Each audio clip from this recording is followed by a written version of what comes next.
안녕하십니까. 소울큐어 미니스트리 엘리사 리입니다. 오늘은 11번째 시간이 되겠습니다. 믿음의 상상력과 두 가지 반응에 대해서 나누고자 합니다. 우리에게 꿈이 없을 때에 우리는 마음 안에 어떤 무감각과 영혼 안에 어떤 무미 건조함을 느끼게 됩니다. 성경의 인물들도 꿈을 꾸고 꿈에 대한 이야기를 나누는 분들입니다. 우리가 잘 아는 히브리서 11장은 꿈꾸는 자들의 이름을 열거되어 있습니다. 노아와 아브라함, 요셉, 모세, 다윗 등입니다. 현대인들은 꿈은 밖에서 온 계시로 받아들이기보다는 우리 자신의 무의식이 창조해낸 내적인 어떤 것으로 해석합니다. 그러므로 우리는 하나님께로부터 온 소명을 육감적으로 취급하는 경향이 있는 것입니다. 자, 이러한 불행은 우리가 이성적 사고에 너무 익숙해진 결과가 아닌가 하는 것입니다. 성경의 인물들은 과연 자신들의 미래에 관해서 확신을 했을까 하는 의문을 가지게 됩니다. 아브라함과 요셉, 사무엘 등 그들의 환상과 꿈에서 하나님의 음성을 듣고 과연 오늘날 다른 수단들을 통해 받는 비전과 꿈보다 더 명확한 계시를 받았을까 하는 것입니다. 쉐런 케르케고르는 성경의 인물을 생각할 때 우리의 상상력을 사용하라고 제안하고 있습니다. 그는 그 꿈을 하나님의 계시로 받아들여야 할지 말아야 할지, 자신이 들은 목소리를 하나님의 목소리로 받아들여야 할지 말아야 할지를 갈등하는 아브라함의 모습을 상상해 보라고 권면합니다. 계시 의존적 삶을 살았던 성경의 인물들은 즉시 행동으로 옮겼습니다. 노아나 모세, 바락과 같은 다른 믿음의 사람들도 약속을 받아들이고 그대로 행동한 것을 볼 수가 있습니다. 우리는 여기서 잠시 유럽의 최고의 지성의 한 사람인 유신론적 실존주의자 키에르케고르의 삶을 잠시 살펴보고자 합니다. 그의 대표작 죽음에 이르는 백은 우울하고 절망적인 인생 속에서 진리를 깨닫는 과정에 35살 때에 쓴 책이 되겠습니다. 이후에 그는 시골 교회 목사를 꿈꾸었던 그는 부패한 기성교회와 와서 싸우게 됩니다. 교회가 진정한 기독교 정신을 잃어버리고 단순한 관습과 제도로 굳어버렸다고 생각했기 때문입니다. 기성교회와의 논쟁에 지쳐 있던 그는 42살 때에 길 위에서 그만 쓰러집니다. 그는 짧은 생애를 살다 갔지만 죽음에 이르는 병, 이것이냐 저것이냐, 공포와 전율, 우수와 불안, 철학적 단편 등 40여 권의 저서와 20권의 유고 일기를 남기게 됩니다.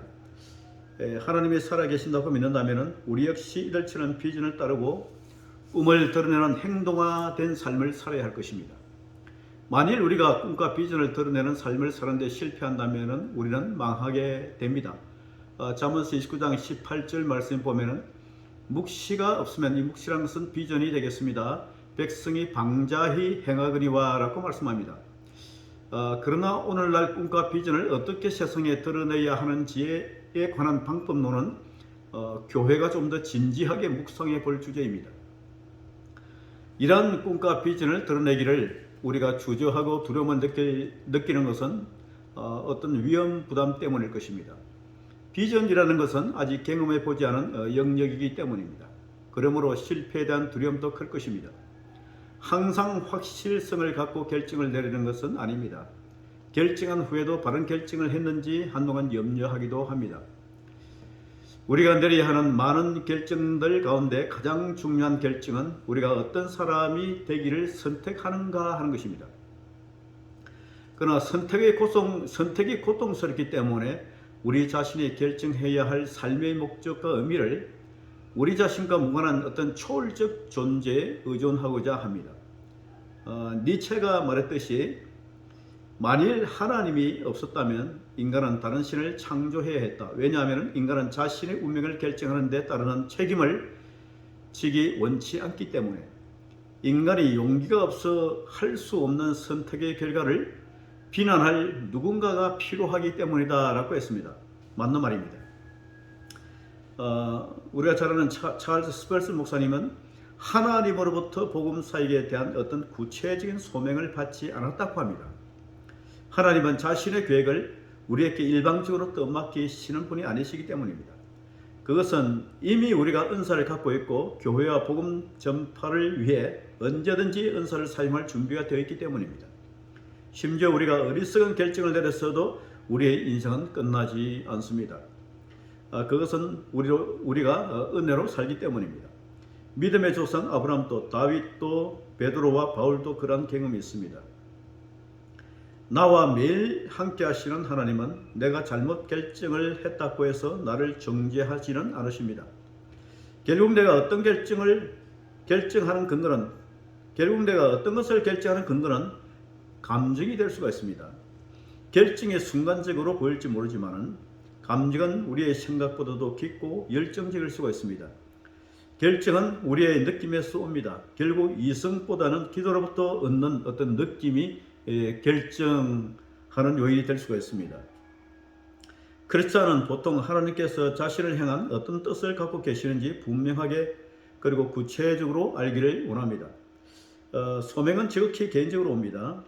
의외로 많은 선교 후보생들이 일시적인 흥분에 휩싸여 선교 사역을 낭만적 느낌으로 생각한다는 것입니다. 그러나 그들이 현지에 도착하면 헌신 때 느꼈던 흥분은 온데간데 없이 사라지고 현실적인 문화 충격을 느끼면서 가능한 빨리 그것을 탈출할 수 있는 길을 찾는다는 것입니다. 마침내 그들은 그 탈출구를 발견하게 됩니다. 우리가 결정하는데 주저하고 두려움을 느끼는 것은 위험 부담 때문입니다. 다시 말씀드리면 우리가 어떤 것을 결정하는데 주저하고 두려움을 느끼는 것은 위험 부담 때문입니다. 자, 이러한 하나님의 뜻을 찾는 선택의 문제를 우리는 사무엘 14장에서 배우게 될 것입니다. 이스라엘의 두 가지 반응에 대한 것입니다. 우리는 사무엘상 14장에서 이스라엘의 두 가지 반응을 볼 수 있습니다. 사무엘상 14장 1절에서 15절입니다. 블레셋에서 높은 고지에 진을 치고 숨어있는 이스라엘을 내려다보며 조롱과 욕설을 퍼붓습니다. 이때 이스라엘의 반응은 두 가지였습니다. 사울 왕의 군사들은 침묵을 지키며 아무것도 하지 않았습니다. 사울의 군사들은 에봇을 입은 이스라엘의 대제사장을 중심으로 모여 있었습니다. 그러나 요나단은 다르게 반응했습니다. 그는 자신의 무기를 든 젊은 병사에게 자신과 함께 올라가 고지에서 떠들어대는 적군의 입을 막자고 했습니다. 일부 요나단의 군사 중에는 올라가 오만한 블레셋 군대를 공격한다는 것이 마땅하지 않다고 말할 수 있습니다. 공격하는 것이 하나님의 뜻인지 좀 더 진지하게 물어보자고 제안하는 갱간한 무리들도 있을 것입니다. 그러나 요나단의 반응은 단호했습니다. 그는 자기 무기를 든 병사에게 말했습니다. 함께 올라가자. 요나단이 말하기를 만일 우리들이 이긴다면 공격은 하나님의 뜻임이 증명된다. 그러나 하나님의 뜻이 아니라면 그것 또한 증명될 수 있다. 왜냐하면 우리들이 죽임을 당할 것이기 때문이다. 자, 두 용감한 전사는 고지를 향해 올라갔고 블레셋을 추격하여 전멸시켰습니다. 그러나 사울의 군사들은 여전히 성류나무 아래서 하나님의 사인을 기다리고 있었습니다. 모든 상황이 종료된 후에도 여전히 하나님께 묻고 있는 것입니다. 우리가 올라갈까요? 말까요? 하나님을 위한 열정적인 행동은 승리의 기회가 사라지는데도 여전히 아무것도 하지 않고 기도만 하는 우유부단한 갱간한 사람들을 하나님은 싫어한다는 것을 알아야 될 것입니다. 오늘날 대부분의 열정적인 여성들이 무력한 삶으로부터 도피하기 위하여 개척하고 애용하는 탈출구는 연속극이라고 합니다. 여성들은 드라마에 등장하는 가상의 인물을 자신의 가족보다 더 실존적인 인물로 받아들인다는 것입니다. 나머지 대부분의 사람들은 열정 없는 존재에 대해 어떤 저항이나 탈출조차도 시도하지 않는다는 것입니다. 그렇게 보면은 자포자기, 이 포기도 탈출의 한 방법인 셈이 되겠습니다. 예수님은 우리에게 영혼을 다하여 하나님을 사랑하라고 말씀하십니다. 우리는 하나님의 뜻을 성취하기 위하여 우리의 의지를 사용해야 합니다. 신명기 6장 5절 말씀에 너는 마음을 다하고, 이 마음은 heart, 성품, soul, 성품을 다하고 strength, 힘을 다하여 네 하나님 여호와를 사랑하라 라고 말씀합니다. 예수님은 자신이 누구인가 묻는 자에게 아브라함이 있기 전부터 내가 있었다라고 말씀하셨습니다. 주님께서는 모든 것이 현재입니다. 자, 하나님께 인간 역사의 모든 사건은 순간에 속하는 것입니다. 그러므로 주님은 알파요 오메가이시며 시작과 끝이 됩니다. 예수님은 거듭남에 대하여 묻는 니고데모에게 누구든지 다신하지 않으면 하나님 나라를 볼 수 없다라고 말씀합니다. 회심의 과정도 보면은 점진적으로 일어나는 것이 있는가 하면은 순간적으로 갑자기 일어나는 것도 있습니다. 대부분의 사람들은 거듭남은 갑자기 일어나지 않습니다. 그들은 점진적으로 결산이 됩니다. 조금씩 자신의 죄를 방출함으로 차츰차츰 거듭남의 기쁨 안에서 성장하는 것입니다. 우리는 죄로부터 구원받을 때에 삶의 열정적인 자리로 나가게 됩니다. 이제 과거는 더 이상 질질 끌고 다닐 재미 아닙니다. 우리는 현재에 당면한 문제에 모든 영적, 감성적 에너지를 집중할 수가 있습니다. 우리를 과거의 죄와 죄의식으로부터 자유케 한 거듭남의 경험은 또한 우리를 미래의 걱정으로부터 자유케 한다는 것입니다. 독일의 실존주의 철학자 마틴 하이데크는 인간은 죽음을 축으로 삶이 구성된 존재라고 말합니다. 하이데크의 죽음의 이해는 현 존재의 의미로서 죽음을 극복하려는 데 있지 않고 죽음 앞에서 어떻게 기획해야 하는가 하는 것입니다. 그것은 죽음에 저항하는 철학이 아니라 죽음을 장려하는 철학, 즉 죽음에 순응하는 철학이라고 할 수 있습니다. 죄와 죄의식의 열정적인 삶을 파괴하듯이 이 죽음에 대한 두려움 또한 우리의 삶을 매일매일 조금씩 파괴하게 됩니다. 죽음의 생각이 우리를 압도할 때에 우리는 이상하게도 연약해짐을 느끼게 됩니다. 공포에 대한 케르 케고르의 언급입니다. 정신적 공포증은 삶의 마지막에 허무의 10년의 바닥으로 추락한다는 두려움에서 온다. 광장 공포증은 땅에 묻힌다는 두려움에서 온다. 밀실 공포증은 결국 자신은 관 속에 눕혀지고 관 뚜껑이 닫혀지고 무덤 안으로 떨어진다는 두려움에서 온다. 하이데크의 공포와 전율에서 그런 나는 아브라함을 이해할 수 없다라고 하는 문장으로 시작됩니다. 아브라함은 윤리적으로 표현하면 이삭을 죽이려고 했고 종교적으로 표현한다면 이삭을 바치려고 했다. 그러나 바로 이 모순 속에서 인간의 잠을 빼앗을 수 있는 불안이 온다라고 불안의 근원을 대해서 말씀하고 있습니다. 이 불안이 없다면 아브라함은 그 아브라함이 아닐 것이다 라고 말하는 것입니다.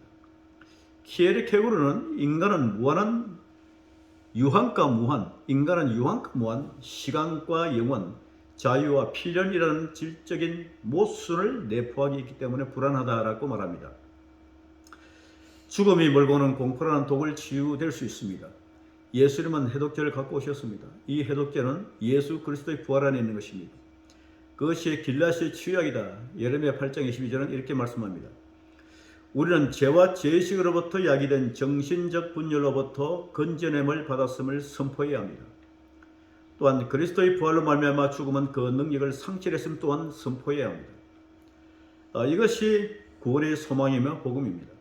이 영광스러운 소망의 확신과 영생의 확신이 우리로 마음과 영과 뜻을 다하여 하나님을 사랑하게 합니다. 그러므로 죽음이란 더 이상 두려움의 대상이 아니라 오히려 즐거운 기대의 대상일 것입니다. 그것은 조직신학에서 죽음을 성화라고 말합니다. 개인의 종말이죠. 이걸 성화라고 말합니다. 구원의 서정이라는 말이 있습니다. 소명, 중생, 회심, 칭의, 수양, 성화, 성도의 결인, 영화라는 단계를 거쳐서 개인의 종말로 또 구원의 완성이 이룬다는 것입니다. 살아서 이루는 구원의 거룩함의 단계는 성화이지만 죽음은 그 위에 영화의 단계가 됩니다. 그러므로 죽음은 이 땅의 인간 존재의 한계에서 구원되는 최고의 단계로 이해되는 것입니다. 그러니까 그런 자에게는 미래는 현재의 소망으로 가득 차게 됩니다. 그런 자에게는 미래가 현재의 열정적인 삶의 장소가 됩니다. 죽음이 우리가 이루는 최고의 영광의 단계이니 얼마나 가슴 벅차고 기쁜가 하는 것입니다. 이 땅의 불안전함 속에서 방황하다가 죽음을 맞는다는 것은 최고의 영광이 되는 것입니다. 그러므로 죄와 죽음으로부터 해방을 확신하는 자는 하나님을 열정적으로 사랑할 수밖에 없습니다. 영생의 확신은 우리를 공포로부터 자유할 뿐 아니라 우리로 하여금 잃었던 열정을 회복하게 하는 능력입니다. 그 열정이 하나님을 사랑하게 할 것입니다. 예, 오늘은 여기까지 말씀을 전합니다. 감사합니다.